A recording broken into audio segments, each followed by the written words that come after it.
All right, well, we are in 1 Peter chapter 4. We left off at verse 10, in which Peter now brings up a discussion about all the many gifts that we have. Now, here's a question. Why, being reminded of all the gifts that God has blessed us with, how does that fit into the context of suffering? So we'll be happy with those gifts. What's that? We'll be happy with the gifts we give. We'd be happy with the gifts we give. In what manner? In what way? How can we be happy with those gifts that God has given us?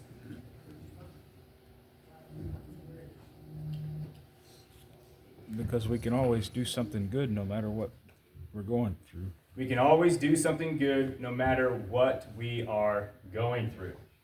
I've said it once before in the past, especially when we're in the beginning of, or at least the middle of chapter 3. Right there in the middle of chapter 3, right around verse 11, 12, maybe 13. Let's go ahead and look at there real quick.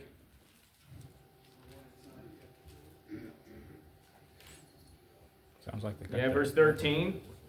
He says, "Now who is there to harm you if you are zealous for what is good?" And now the gifts that we have, we're called to serve and to minister it unto others. And so when we're suffering or when bad things are happening, what does Peter say that you can do that will help you? Help somebody else. Help somebody else. Help somebody else. Because when we suffer and when bad things are happening in our lives, we begin to start developing what kind of an attitude? Negative. A negative one. Man, a negative Nancy. A Debbie Downer. Nobody likes those. Nobody wants to be around a negative Nancy or a Debbie Downer. So Peter says that here's something that you can do when you're suffering, that you need to be reminded of. Use the gifts that God has blessed you with in serving and ministering to others. And again, I find that very interesting that in verse 10 of chapter 4, 1 Peter, that word for serve is where we get the idea of ministry. So, is a minister, is the guy that preaches, is he the only one who's a minister?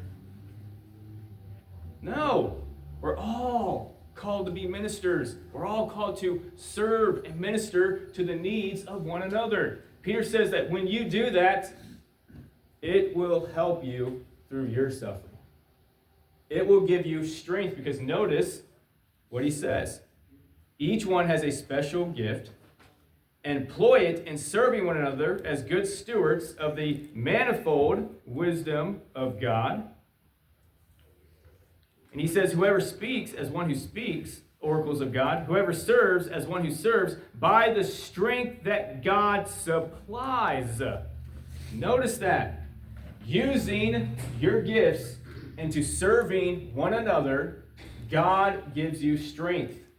Because when you serve, especially when you're going through a hard time in life, and those hard times are starting to make you to have a bad, negative attitude towards life and towards things around you, and maybe even towards other people around you, making their life miserable, just as your life's miserable, all because of the negative attitude you have. But Peter says that when you do this, when you serve one another, do something good for somebody, you end up feeling good. You feel better that you are able to help somebody. And that is the kind of strength that God gives you. Okay. Each one has a special gift.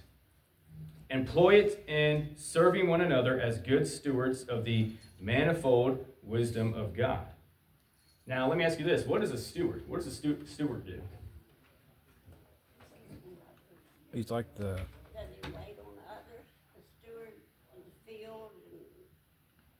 Okay, so they wait on others. Okay, so let's use that as an example real quick. All right, so like when you're on an airplane, who do you have that walks down the aisle that gives you food, peanuts, pretzels, or drinks, or food, or whatever it may be? Who are they called? Stewardess. Stewards. Yes, stewardess, mainly. But stewards and stewardess. They wait on you. They host you. They serve you. But now, here's the thing, though. They've been entrusted, okay, by their employer in a sense, to serve others. That is the idea for us. Who is our employer, spiritually speaking? Jesus. God is. God is. All right?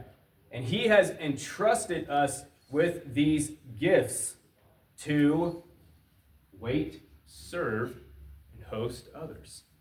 That's what a steward is. And Peter says, by doing that, you are being good stewards of the manifold grace of God. So what is the gift that you have that you can use to employ it in serving or ministering others who don't have that specific gift? Everybody's got different gifts. I mean, I can't do what you can do, maybe. Maybe you can't do some of the things I can do, but whatever we can do, we should do it to the best of our ability. Absolutely. Absolutely. And so I love the point that James made right there. See, what some of the things that you can do, I probably can't do because I don't have that gift or that talent. And it's vice versa. Some of the things that I can do, maybe perhaps you can't do because of the talents that God has blessed us with.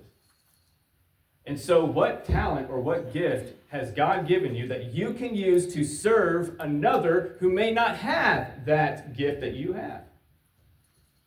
How can you use it? Work together. That's part of it. I mean, we're working together. We're building up the body of believers. But here's the thing, I'll tell you what. Now, we're all called to encourage one another, right? We're all called to give encouragement. Yes. But I'll tell you what, there are some people who just have that gift of encouragement. They know how to say the right words, and they know when to say the right words. And they know when to do the right thing, too. And they know when to do the right thing as well. Now, in a case, that could probably be like a gift or a talent that can be learned. But when you walk down like the card aisle at like Albertsons or Walmart or whatever, and you read some of those cards, I'll tell you what, some of those cards are very powerful. And I'm thinking like, man, I'm like, how do they come up with such beautiful and powerful words like that? Artificial intelligence. Artificial intelligence, AI, that might happen nowadays. But we had cards before we had Yeah. AI. Yeah, we had cards before you had AI. And man, I tell you what, some of those cards that I read, I'm just like, man, how do they come up with those kinds of beautiful words? And so, yeah, some people, we're all called to encourage one another, but some just have that gift of knowing what to say, when to say it at the right time, and knowing what to do at the right time. And sometimes they know not to say something. Sometimes they know, yes, and sometimes they know that it's probably not the time to say anything, so I'm just going to keep my mouth closed. Like a Barnabas. Yeah, like a Barnabas. I mean, he was son of encouragement.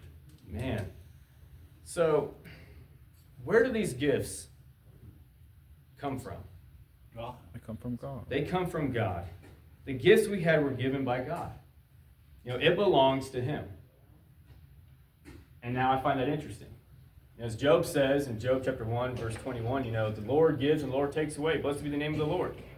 Now, that's a context. Well, it relates to 1 Peter because Job's going through suffering. But that phrase, the Lord gives and the Lord takes away. Our talents that God has given us belong to him. So what's going to happen if we don't use those talents? He's going to take them away. He's going to take them away. You may lose it. Like he did the fig tree. Like he did the fig tree. Well, Like he did to the one-talent man as well. He went out and buried his talent. He didn't use it. And guess what? What happened when the master came back? He wasn't ready. He wasn't happy. He wasn't happy at all. And so he took that talent away and distributed it to the other two who used their talents appropriately.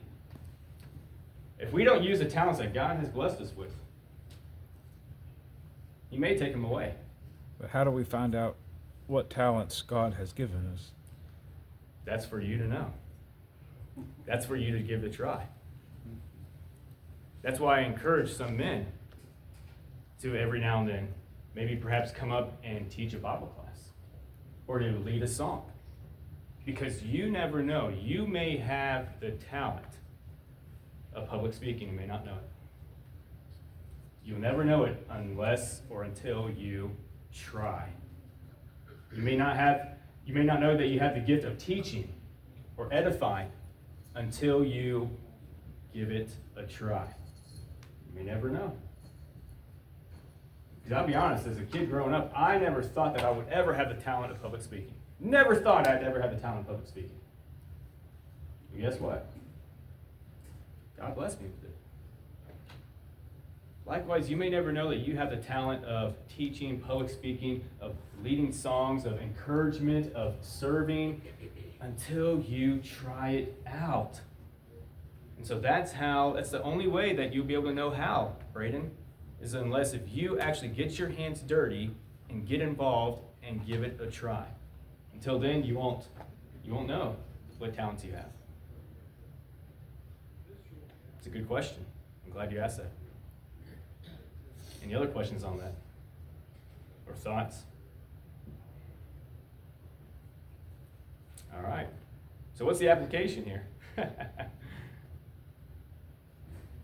What are we to do? What's the application? Serve, use your talents. If you don't know your talents, start trying and start finding out which talents that God has given you. And then after you find it out, which talent that God has blessed you with, then ask yourself the question, how can I serve God with this talent? In what ways may I serve God? I'll tell you one thing. At the last congregation that I ministered at, there was a young man there that had the talent of writing. Not just writing like novels or stuff like that, but writing music. Yeah. And you know what he did with that? He started writing spiritual songs for us to sing in the church. I'd say, ladies, if you have that talent, there's a way for you to be able to write songs out. Write out them songs. And then find a brother, perhaps maybe Chris Delishaw or Landon or Tim Hill, and say, hey, I wrote this spiritual song. I'd like for you to observe it and to examine it and see if the lyrics are biblical and scriptural. And then I'd like for us to try to maybe perhaps sing it. That would be cool. Yeah, I think that'd be great. There's ways that you can get involved. Even if you have the talent of writing, use that writing talent, that writing skill to write some songs. Yeah, I think that'd be great. Okay. But anyways, all right. The gifts were given to us by God. It belongs to Him. So therefore, we need to use it the way that He wants us to use it, bringing glory and honor to Him, Peter says. And then verse 11, it says, whoever speaks is to do so as one who is speaking the oracles or utterance of God. Whoever serves is to do it as one who is serving by the strength which God supplies. All right, so when he's referring to about whoever speaks is to do so as the oracles or utterances of God, who is he directing to? Who is, or what talent or what gift is he talking about? Teaching, speaking. Teaching, speaking like what? Like sermon. Preaching. So yes, like teaching and preaching. Yes, if you have the ability and the gift to speak, you need to do so as one who's speaking the words of God. When preachers get up to preach, he needs to preach what God says. And Bible studies. Bible studies, Bible classes, absolutely. When he gets up to preach and teach, he needs to preach what God says. Not what the preacher says, not what the people want to hear, but what they need to hear from God's word. And yes, some of those teachings, as we've talked about in the past, some of those may be hard to swallow for many of us. But guess what? It needs to be preached. It needs to be taught. It's what God says, and that settles it. Period. Or I should say, maybe exclamation mark. And whoever is to serve is to do one which God supplies his strength. Let me ask you this. Do you sometimes ever get tired of serving?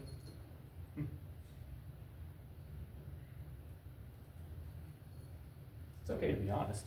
I mean, we're physical human beings with physical strength, and yes, we need our physical rest as well. And so when we serve and serve and serve and serve, especially maybe perhaps if we're serving the same person over and over and over again, it could tire us out. It can. So like, do you ever get tired when someone needs your help? Have you ever done something for someone and see their face brighten up? Makes you feel good, right? Yeah.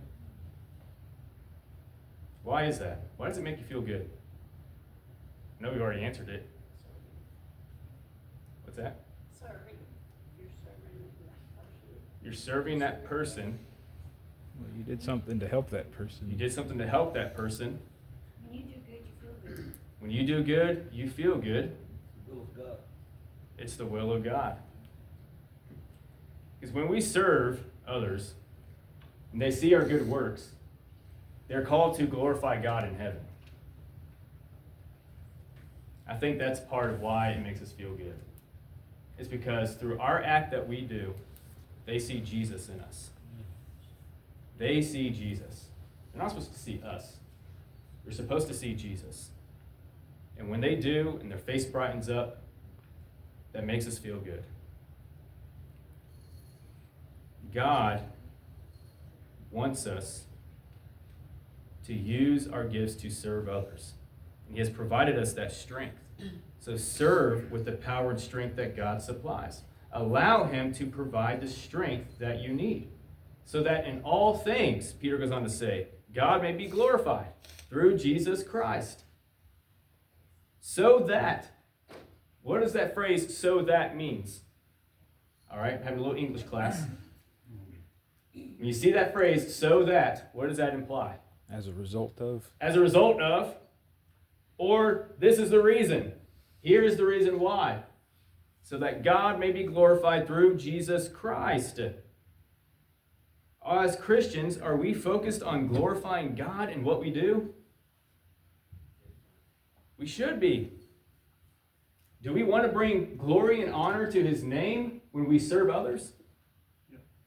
Yes, we do. We say that. Do we mean it? Do we mean it? How eager are we? How excited are we to want to use those gifts that God has blessed us with to serve others so that they may see Christ and that God may be glorified? How eager, excited, and enthusiastic are we to do that? If we really mean that, then we should do it. Then we should do it. Plain and simple. Do our actions glorify God enough where others may see your actions and glorify God? How do you end your day? Do you reflect on yourself whether or not you are a good steward today? Do you go to bed thinking like, I glorified God today. I glorified God today. Do we end our day going to bed thinking like that? Do we wake up each morning and we ask ourselves the question, how may I glorify God today? Do we ask those questions when we first wake up? How might I glorify God today? What is it that I can do to use my talent today, practically speaking, to glorify God and that others may see Jesus in me? What can I do? Those are important questions that we need to ask ourselves. Sometimes we'll do something good for somebody Mm-hmm. and they don't appreciate it. Yeah. Well, that doesn't make us feel very good. So that's how God would probably feel whenever we don't appreciate what He does for us. Ooh. Ooh. Wow. For those who probably didn't hear James, but James says, when we do something good for somebody and they don't appreciate it, It makes us feel bad. In other words, like it hurts us. And he said, I wonder if God feels the same way. When he does something good for us and we don't appreciate it. Or we take advantage of it. I think that's a great point. That is a great point. I mean, because the thing is that when you look at the ministry of Jesus, I mean, how often did people take advantage of him? How often did people not appreciate the things that he did? Where are the 9? Where are the other 9? There you go. That's what I was thinking as well. Only one of the lepers that he healed came back to thank him. But the thing is this, and this is, I think, where a lot of us get discouraged and burnt out, is that when we serve somebody and they don't appreciate it, and it discourages us, we then start to think, all right, well then, if that person can't appreciate what I just did, then I'm just going to stop overall. Did Jesus stop? Mm-mm. No. There are going to be people out there that are not going to appreciate the good things that you do for them. And that will discourage you.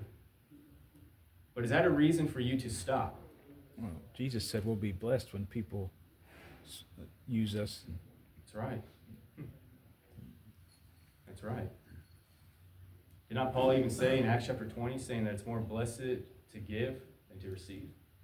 And Jesus said he didn't come to serve, or to be served, but to serve. But to serve, exactly. I mean, if people did not appreciate or take advantage of Jesus when he served and did good, people are going to do the same today for us. But if he didn't stop, then we shouldn't stop at all. In my experience, if the enemy perceives that you're somebody that needs to be personally gratified, he'll hit you with a whole bunch of ungrateful people. Oh, yeah. But if we reverse that and get in the habit of saying, God, let all that I do glorify you. Yeah. Satan gets tired of that right quick. Yeah. And he doesn't come around with that. Yeah. That's right. But we've got to be proactive about it, because he'll sense if we need. He can't read our mind, but he can watch our actions. Oh, yeah. And when he sees all of our actions say, praise me, oh, he'll hit you. Oh, yes, he will. You brought up something interesting. I got a call, this was years ago, I got a call from someone who was needing help, I guess, like as far as like food-wise goes. Well, I ended up packing up a lot of, food from our compassion closet, is what we called it, which was, pantry that we'd fill up with food, and we'd just take it to somebody who was in need of food. And brought it to him, and he looked at it, and he said, this isn't the kind of food that I want.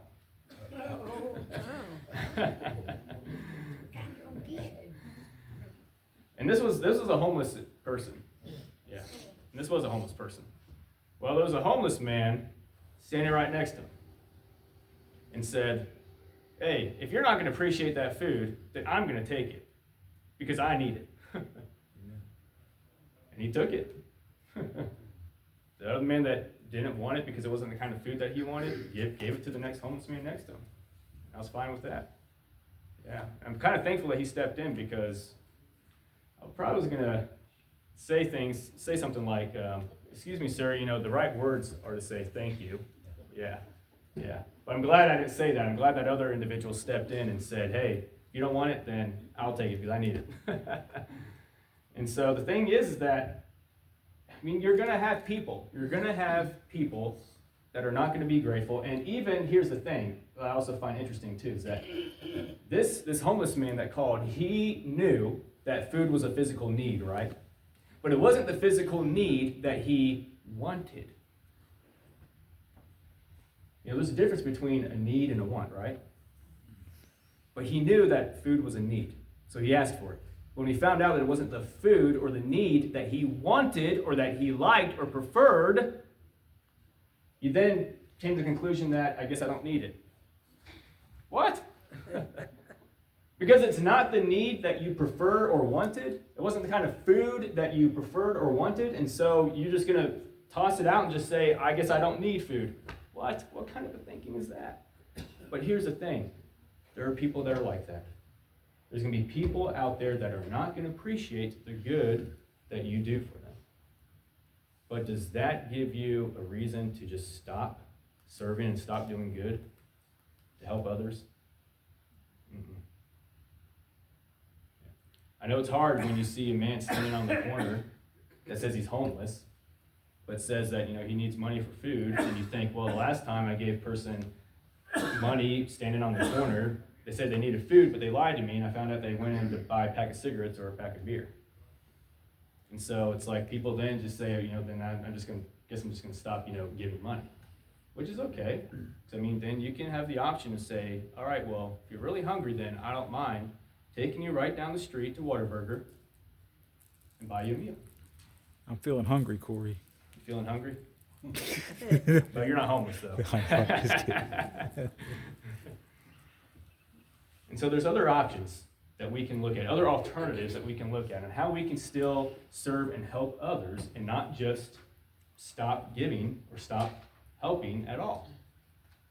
You can say, I will take you down the street inside this fast food restaurant and I will purchase a meal for you.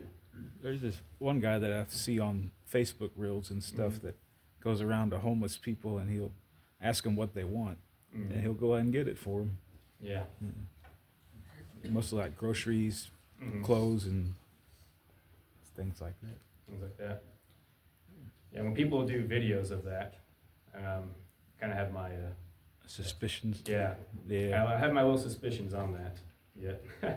But all right. Anyways, okay. Moving forward. Any other thoughts? These are some great thoughts that y'all brought up. Any other good thoughts on this before we look at verse 12? We were talking this morning about giving, and we give with the right purpose in our heart. What they do with it is their problem. Yeah. If they buy, we give it for them to buy food. Mm-hmm. We give it a good conscience. Yes. Yeah. And that's a great thought to have. Some people, they'll say, I'll still give money, but whatever they do with that money, that's going to be on them, between them and God. And that's absolutely fine. If you take that method, take that approach, that's fine. I don't see anything unbiblical with that at all. And so it's a good thought. Good thought there, Sister Brenda. Any other thoughts?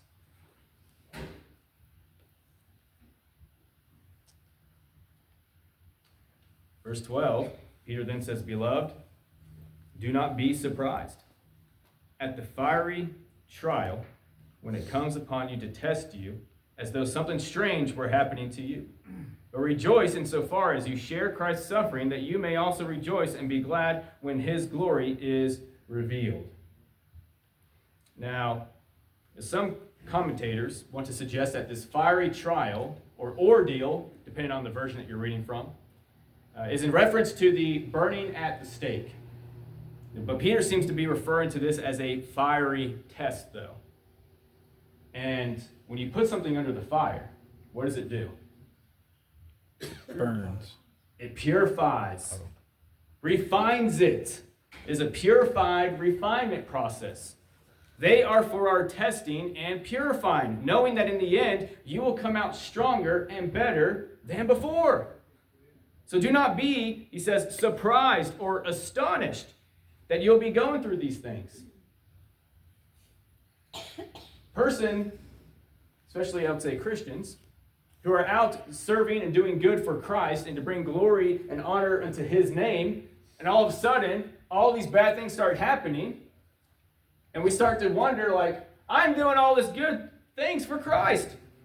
Why is this bad stuff happening to me?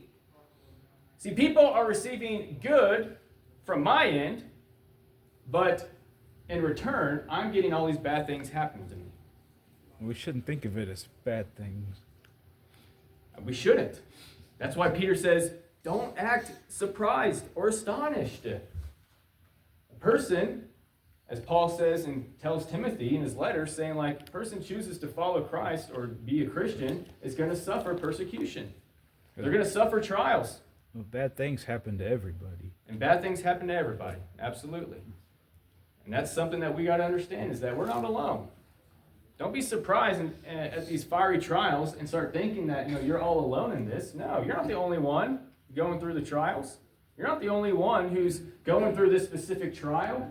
There may be somebody else, especially in the church family, who's probably have gone through or is currently going through the same specific trial. And there's not one person that's written about in the Bible that never had a bad thing happen to him. That's right. Look at Job, look at the prophets. And we talked about that in our James class, right? Last Wednesday. Look at Job, look at the prophets. Look at our first century brothers and sisters in Christ and the sufferings that they went through.